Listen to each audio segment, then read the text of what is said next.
સોનગઢના સતકાસી ગામે આદિવાસી યુવકના મોતથી રોષ, ન્યાય માટે આદિવાસી નેતાઓ મેદાનમાં, પોલીસ સ્ટેશન ઘેરવાની ચીમકી। ધારાસભ્ય ચેતર વસાવા, આનંદભાઈ પટેલ, આનંદ ચૌધરી, વિભવ ચૌધરી સહિત આદિવાસી નેતાઓ હાજર રહીને શ્રદ્ધાંજલિ આપી। તાપી જિલ્લામાં સોનગઢ તાલુકાના સતકાસી ગામમાં એક 21 વર્ષીય આદિવાસી યુવક રશીદના શંકાસ્પદ મોતના મામલે સમગ્ર પંથકમાં ભારે રોષ જોવા મળી રહ્યો છે। વન વિભાગના અધિકારીઓને કથિત ત્રાસ અને મારપીટને કારણે યુવકનું મોત થયું હોવાનો આક્ષેપ સાથે આદિવાસી સમાજના અગ્રણીઓને અને નેતાઓને પરિવારના સમર્થનમાં મેદાનમાં ઉતર્યા છે। મળતી માહિતી મુજબ તાપ્તી રેન્જના વન વિભાગના અધિકારીઓ દ્વારા સતકાસી ગામના 3 યુવકો વિનોદ, પિયુષ અને રશીદને કોઈ અજ્ઞાત ગુના હેઠળ ધરપકડ કરવામાં આવી હતી। આક્ષેપ છે કે કસ્ટડી દરમિયાન 21 વર્ષીય રશીદને ઢોરમાર મારવામાં આવ્યો હતો। જામીન પર મુક્ત થઈને ઘરે પરત ફર્યા બાદ રશીદને લોહીને ઉલટીઓ થઈ હતી અને ટૂંક સમયમાં જ તેનું મોત નીપજ્યું હતું। આજે આદિવાસી સમાજના અગ્રણીઓને અને નેતાઓને સતકાસી ગામે મૃતક રશીદના પરિવારને મુલાકાત પહોંચ્યા હતા। નેતાઓને પરિવારને સાંત્વન પાઠવી શ્રદ્ધાંજલિ અર્પિત કરી હતી।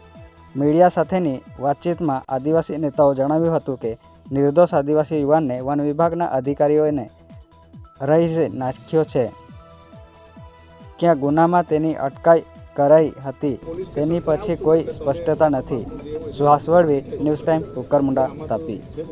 જેમ બને તેમ આ લોકોએ બધા સાક્ષી છે, એમની હાજરીમાં એટલો ઢોરમાર માર્યો છે એટલે ત્યારથી એ વ્યક્તિ જામીન લઈને ઘરે આવ્યા, ઘરે બી ફરી વસત પછી 108માં પછી સોનગઢથી પાછા સિવિલ વ્યારા લઈ ગયા, વ્યારાથી રિપોર્ટ સુરત કર્યા છે એટલે વર્દી બી તમને મળી જશે જે તે ટાઈમ। ભલે આ લોકોએ તમને લેટ આપી છે પણ જે તે વખતે આ લોકો 108માં લઈ ગયા ને એટલે આના કારણમાં લઈ જતા હતા।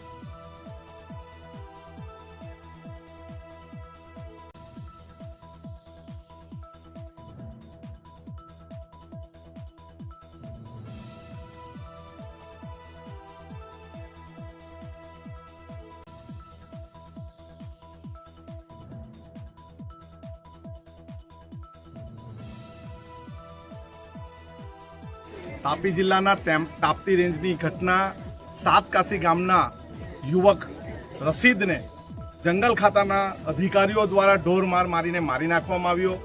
3 જેટલા યુવકોને ધરપકડ કરી હતી, વિનોદ, પિયુષ અને આ મૃતક એવો રશીદ જે 21 વર્ષનો હતો અને કઈ ગુનામાં એને લઈ આવ્યા હતા, શું હતું એનું કોઈ પણ જાણકારી નથી, પરંતુ એને મારવામાં આવ્યો હતો।